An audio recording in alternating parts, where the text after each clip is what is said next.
Hello and welcome to HW News. Now, it has been more than 40 days that India is under a continuous lockdown to fight the battle against COVID-19. But if we look at the numbers of coronavirus cases in India currently, it has crossed 56,000 marks and the death toll is inching closer towards 2,000 mark. If you look at the economic side, in India, the COVID-19 pandemic has had a double effect. We have already had an economy that was on edge, and now we also have a pandemic that we are trying to grapple with. But could India have handled the pandemic differently? That is what we are going to discuss today with Maharashtra President of All India Professional Congress, Mr. Sanjay Jha. First of all, sir, welcome to HW News. As I asked, this question that has been ringing in minds of every Indian, could the pandemic would have been handled differently? Aarti, I do believe that the government of India underestimated the dangerous potential of COVID-19. Hmm. Remember that it was already there affecting China, not Hmm. just in the city of Wuhan, but Hmm. across Europe. Hmm. When you still had the Prime Minister, Mr. Modi, doing a grand, spectacular show with Donald Trump at that new cricket stadium in Ahmedabad. Hmm. That basically told you that somewhere the government seemed to be indifferent or clearly had not anticipated as to how exponential this very dangerous pandemic would become. And the fact remains that you had an instance already on Jan 30th Hmm. of a COVID infected patient in Kerala. And everybody knew that it was very high transmission. So I do believe that the government initially probably did not pay much attention to COVID 19. The second part also remains that on March 13th, you had the Ministry of Health making a public statement that they felt that COVID 19 was not a medical emergency. And can you imagine, just 11 days later, India goes into a very severe 3 week lockdown, so intense that it is compared to Syria or Rwanda in terms of the sheer intensity or the stranglehold over the entire public movement. So I do believe that the government initially was really caught napping, which is why several escalations really happened all over the country. Thereafter, again, in my opinion, there has been probably the flattening of the curve remains a mirage. The Hmm. number of cases are going up. Mostly after a lockdown, the number of cases keep rising and then they plateau and they begin to Hmm. decelerate. Like, for example, even in the case of Italy. But you find in India that despite the lockdown and an extended lockdown, which we called as lockdown 2, Hmm. you find that the number of cases keep rising. So obviously the fundamental problems seem to be, number one, that you haven't yet flattened the curve, although it may be bending downwards. Number one. Hmm. Number two, is our public health infrastructure ready to cope with a very large swell up of, of these cases? The answer is clearly we are not yet prepared. I believe the number of hospital beds have gone up, etc. But please don't forget that we basically have one hospital bed for 2,000 patients.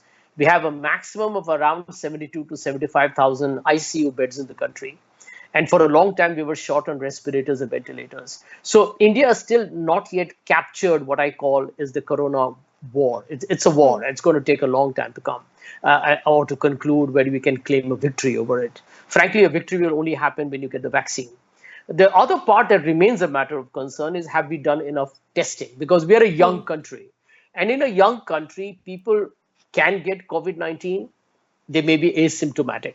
Hmm. If you're asymptomatic, it means that a person with a virus can infect somebody else because he or she doesn't know that she's carrying the virus, which makes the senior citizens and the older people, or even younger people with certain medical ailments, extremely susceptible to catching the transmission, which is why you need to do the test so that you can actually prevent their transmission. And the other problem remains that if you look at big cities like Mumbai, where I live, you got Dharavi. Hmm. And Dharavi is not the only slum, by the way. There are many other slums. We got Correct. pockets of, or other clusters of slums, not just in Mumbai, but all over the country. What are you going to do there when one person gets infected? It suddenly becomes an absolute deluge, which is what happened with the entire, if you notice, at the incident in Delhi. So we have to be very, very real here. This is a long, tough, formidable battle. There is no room for complacency. But I do believe we could have done a lot better in terms of controlling the pandemic. Although, let's agree that the number of cases that we have in India today compared to the Western world is significantly lower. Even the number of casualties, very tragic that we have lost close to 1,800 lives. Correct. But even then, it is a lot lower compared to, again, various other countries. So South Asia looks like it is a very different proposition. Pakistan, India, Bangladesh, and Sri Lanka are relatively better off. But we should be very worried because of our population size and the fact that at the end of the day, we live in congested homes. There are families in Mumbai living in very small apartments. Correct. One person gets it, five will get it. You can't really do anything about that. So our challenge is humongous. I think so far we have battled it reasonably well. I won't call it as an exemplary performance, but the risks are huge. Could we have done better? The answer in one simple word, yes. So then we also look at the other side of the lockdown. WHO said that India was very early in moving towards the lockdown, imposing a nationwide lockdown in the country. However, if we see, the lockdown is continuously extending. It is getting extended, though there are considerable relaxations being given by the government. If you look at the migrant workers side, 400 million migrant workers are there in the country, and it seems like the government did not think about it at all. So on that front, could the government have communicated things better? Aarti, let me tell you, we were as they call in economics, we were already in a great slowdown before the coronavirus pandemic hit India.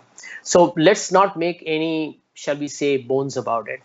India was on a downhill, shall we say, right from a couple of years ago. But over the course of the last 6 months, it was pretty apparent that we were in doldrums where the economy was concerned. Record unemployment, farm incomes down, no private investment, exports flat, GDP growth falling below 4.5%. Essentially, the banking system having collapsed, scams per dozen. We saw how the NPA scams happened. Yes Bank was folding up. So there were multiple problems where the Indian economy was already concerned. But when you have a pandemic like COVID-19, and you go into a lockdown, well, there was no alternative. The first lockdown was totally justified, and we Correct. completely backed Mr. Modi on that. The truth is that you're going to have no production, and therefore, even the limited demand won't have a supply to meet it. Now, jobs have vanished. Jobs, I believe, are at 27% unemployment rates are what Correct. you're talking about. If there are no jobs, there is no income. If there's no income, there will be no demand. So your problem actually gets aggravated from bad to worse. Now, the issue at the moment that we have is in situations and circumstances like this, like it happened during the global financial crisis of 2007-8. What did the government do? The government basically provides what is called as a fiscal stimulus, and you back it by a monetary stimulus. So whether it's interest rate based, or whether it's based on easier credit flows, or you just provide more money in the hands of people. India needs to do both. Now, the RBI has done its bit, but the government of India has not done enough. Now, one of the problems is when the lockdown happened, what did Mr. Modi do? He did not, and his government rather, did not anticipate that you got roughly 45 million migrants in India. These are people who are, living at the borderline of subsistence. They're leaving their families behind. Most of them come from my state of Bihar, Uttar Pradesh, Jharkhand, West Bengal, and they work in states of high demand, right? So you work in, for example, in Punjab, you have the Rabi harvesting season coming up. You have Gujarat, very well developed, Maharashtra, extremely well industrialized, and the big states of Karnataka and so on and so forth. Now, what do? Suddenly, many of them who work as in the construction sector, daily wages, for example, working in farms, working in small establishment, MSMEs, what do? They have no income. Their families are back home. They don't have shelter because their jobs are going. How long can they survive when there's a lockdown of 3 weeks? Maybe they can push it for a week. But even during that week, where do they get their food from? Now, everybody is not going to be on an online, app ordering food and getting it at home. Restaurants are closed. There's no delivery. They have no food to eat. So, there's been massive panic. And I feel that the ultimate manifestation of this tragedy, Aarti, is the death of these migrants that has happened from Chhattisgarh in Aurangabad today. I mean, to my mind, this is a moment of great shame for all of us in India who are part of administration or politics. Because can you imagine the tragedy here? I mean, they were already suffering. and then they die coming under a train. Can you imagine what their families are going through right now? So I believe Mr. Modi's government's failure really has been in terms of creating a humanitarian crisis, which I believe is a man made disaster. Because this could have been prevented with a little bit of application of mind and thought. I mean, the government should have known on day one this is going to happen. Okay, let's assume they made that mistake. But the moment you knew that people were hitting the roads in Delhi, in different parts of the country, arrange for buses and trains to take them back home. And look what we have created here. As far as the economy is concerned, there are forecasts that India will go to 0% growth rate or might even go negative. Minus, yes. Which means what? Which means agriculture is tanking. There is going to be no industry because you have basically shut out the red zones, and the red zones are basically Mumbai, Delhi, Bangalore, and the biggest cities in India. And you are going to have a situation where there will be, frankly, very limited activity, economic activity. So India's GDP could actually go down even further, which is bad news. Sorry. When we talk about the pandemic like COVID-19 and we talk about the lockdown, we also have to look at it from humanitarian perspective. As you said that it is a humanitarian crisis that is going on in India, but then situations like this put absolute power in the hands of the governments. And what we see is the undermining of human rights. For example, what we saw in Karnataka, the trains were completely cancelled by the state government without even consulting the migrant workers, without even thinking about the migrant workers. Then you have a case from Uttar Pradesh where labor laws, except 4, have been completely suspended for next 3 years.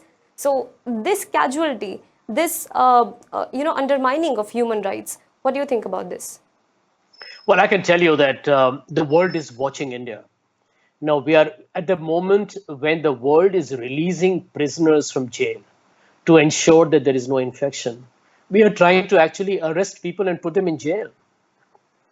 I'm actually worried for those people who are fighting for freedom and human rights at this time getting arrested. I mean, it just doesn't make any sense at all. Number two, the example of Karnataka. Is the builder, are we here to protect a builder lobby at this time so that they can retain the construction workers by force? Are we talking about human bondage? Is this bonded labor? Is this a way we're going to exploit the migrants who are already destitute and suffering and depraved and force them to stay behind in Karnataka and not go home? I mean, the trains were ready and they were cancelled. And if there wasn't a public protest, they would have been perhaps imprisoned in Karnataka and forced to work for the builder community. I mean, this is political immorality at its worst.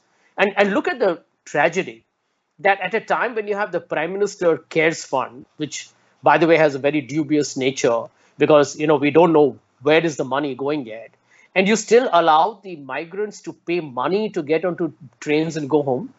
I mean, this is absolutely outrageous. I mean, too incredible to even respond to, Aarti. Think about the fact that at this point of time, labor laws, as you rightly mentioned, are being changed, which basically means that there is no security, no financial security, no social security, and plus they will be made to work longer hours and probably in horrible human conditions. I mean, these things don't make any sense. I mean, the truth of life is that the government even today is talking about a project of beautification and creating new buildings near Parliament. For what reason? 20,000 crores is what has been budgeted for that. I mean, these, frankly, are so irrational and, in my opinion, extremely unethical that the government has clearly not been able to understand its priorities. And you have a situation today where the MSMEs are bleeding, agricultural labor has got no income, the informal sector devastated long after the GST's terrible execution and the demonetization was still probably sputtering and basically breathing for life. And now they will be virtually exterminated. I mean, none of this makes any sense at all. So, at this point of time, the focus of the government should have been to work closely with states. Now, I'll give you one example, Aarti.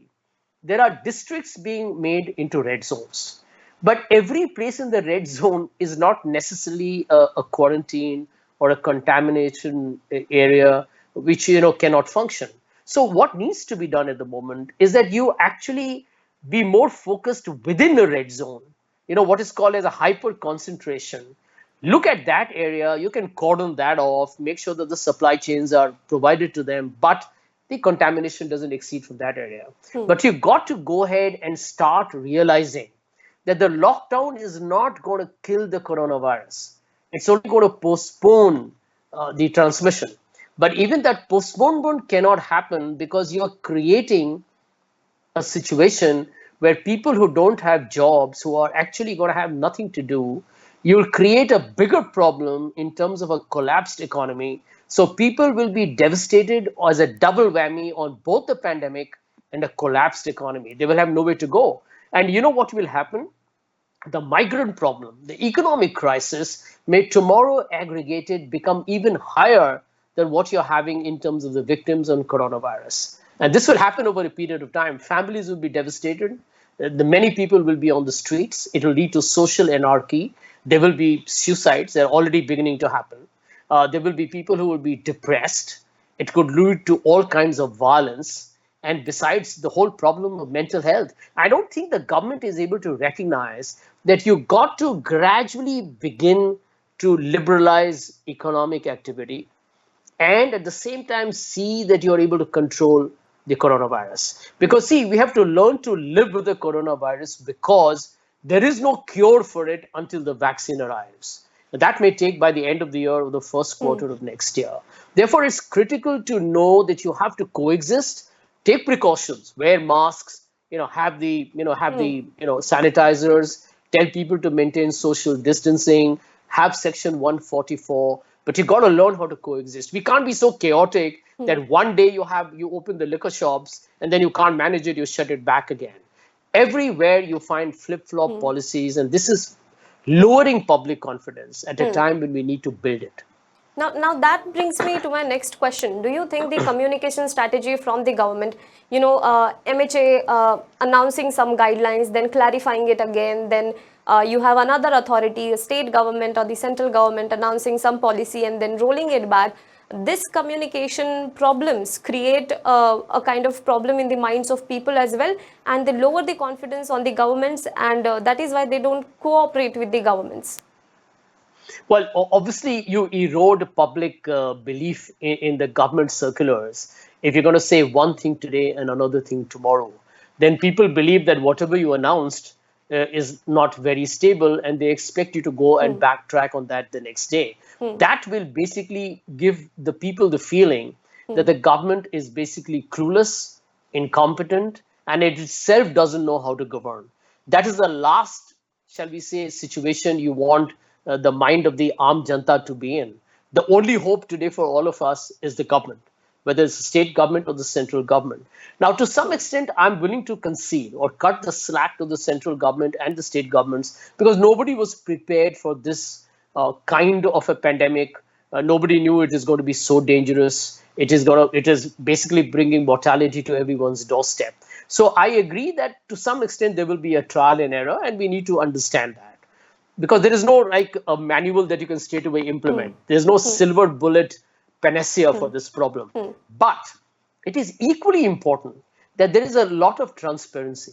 Now you find, Aarti, and you're part of the media, that the government is not really holding multiple press conferences. Ministers should come and talk more often.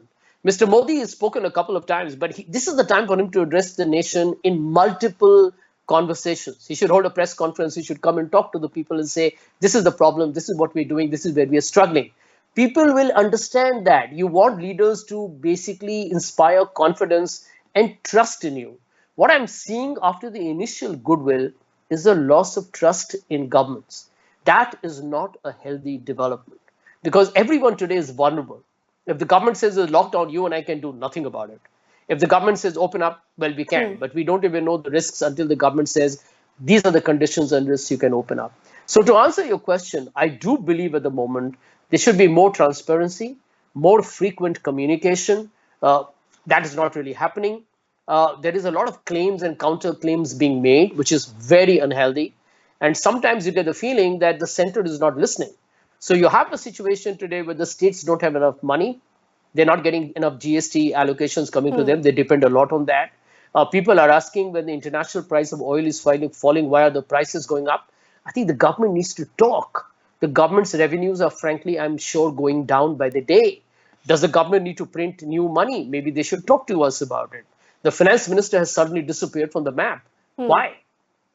Where is the second fiscal stimulus? What is the government planning to do? At this point of time, the government needs to transfer cash in the hands of the people who have ration cards, who have BPL cards. You need to transfer substantial amounts of money. You need to make sure that these monies are actually received by them. We have to make sure that the supply chains are working on essential commodities. Definitely, there should be no shortage of food grains, vegetables, fruits, milk, and eggs, and bread, etc. We have to make sure that our small businesses that are suffering are able to restart. Because the biggest loss is going to happen to the MSME sector. They have no cash, they can't retain people, their cash flows are down, they've got no prospect of a future revenue. Where do they go? Where do they go? And remember this, Aarti, when the informal sector or the MSME starts to bleed, it's soon going to become an even bigger problem for the formal sector when they open up. And I keep repeating, instead of doing a blanket ban on districts which are in the red zone, it should be more targeted, more micro-targeted on those areas which are contamination zones or quarantine zones. You cannot make the entire district red anymore. If you do that, trust me, we're headed for some serious problems in the weeks ahead. Well, there are a lot of suggestions that are coming in for the government on how to handle the COVID-19 pandemic and the economic fallout of it. But you see, the Modi government is not really known for taking the expert advice into account. And now there is a sort of feeling that the bureaucracy is watching up the lockdown plan. But what after May 17th? That is the question. What do you think? I mean, is Modi government unwilling to listen to the experts? Well, let me tell you, I had actually suggested, Aarti, something to the government. This was a great time for Mr. Modi to be bipartisan, and they should have actually created an interim national council or an interim national crisis group, which should have had leaders from different parties, a few specialists from the private sector, who could have all worked together in handling this crisis. This is not the time for a BJP versus Congress versus left versus a regional party. This is not the time for this kind of politics. There are enough epidemiologists in the country. There are economists and policy makers. There are politicians within the Congress. Mr. Chidambaram's views, some of them have been accepted by the government. But the truth is, you need at the moment to use your collective capital, intellectual capital, to bring about the changes that India needs to make to cope with a very dangerous situation. It's far from over as we talk. And I do think that after the 17th, the easiest thing the government can do is to say, we extend the lockdown. Because see, for politicians, it's very easy to say, if you extend the lockdown, at least I'm containing the human casualty level. But as you can see, that is not a guarantee at all. It is not a guarantee. The numbers are rising. The number of what they call is the CFR, the case to the fatality ratios are also at around 3.5% to 4%, but that can also rise. So what the government needs to do has to do it gradually. There can be nothing abrupt. We should not be foolhardy enough to believe that the government will say that after the 17th, everything is hunky-dory and let's open trains and buses and everything without social distancing. No, what we're saying is start the process. So, for example, open private offices, maybe not 33, say 25%, but get them back to work. For example, online deliveries have been stopped in Gujarat, I was told. Now, that's ridiculous. How do people get their groceries from there? I mean, I can't believe how you can be so draconian. Now, you have to make sure at the end of the day that you make the economy in the sensitive zones take off.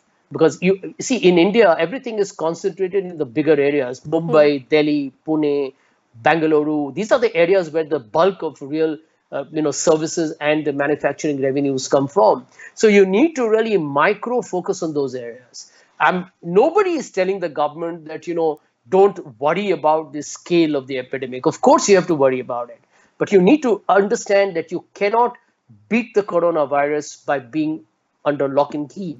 That is not going to work. And if people at some point, you'll have a shortage of essential supplies. People won't get soaps. People won't get toothpaste at some point. What are people going to do? At some point, you're not going to get the regular vegetables and fruits coming to you, because even if they are being made, there'll be no transport available. And even if they have transport, they won't have distributors. If they have distributors, there's nobody to actually get it to the retail point to your home. So I think we need to really look into those aspects. But most important, back your medical infrastructure.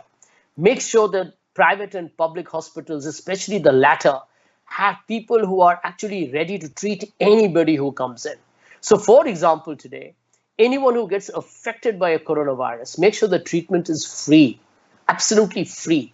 Number two, if anybody needs to go to the hospital, transport them, give them a good facility, have doctors attending to them. They should have enough of oxygen supplies, ventilators, whatever.